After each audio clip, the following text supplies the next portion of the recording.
गणपती बाप्पा मोरया. पुढच्या वर्षी लवकर या. नमस्कार मंडळी, वेलकम बॅक.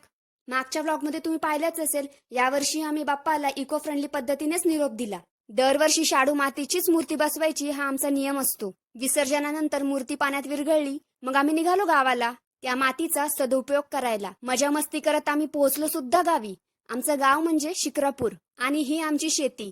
आता आम्ही मका लावलीये, त्यातल्या काही तोडून शर्वीने चालवल्या. पण गावी आल्यावर नातेवाईकांच्या भेटीगाठी होतात, बरं वाटतं. मग ज्या कामासाठी आम्ही आलो होतो ते काम सुरू केलं. शर्वीसाठी हा नवीन एक्सपिरियन्स होता. तिला तर फार मजा येत होती. नेहमीप्रमाणे गावी आल्यावर मातीप्रेम उतूच चाललं होतं तिचं.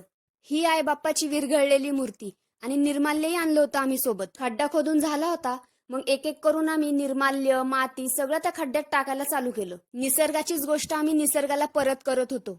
थोडाफार वेळ जातो, पण मनाला समाधान मिळतं असं काही केल्यावर. शर्वीने पण मदत केली बरं का.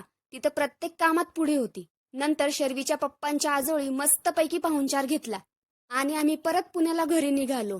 बाय, भेटूयात पुढच्या ब्लॉगमध्ये. खुश राहा.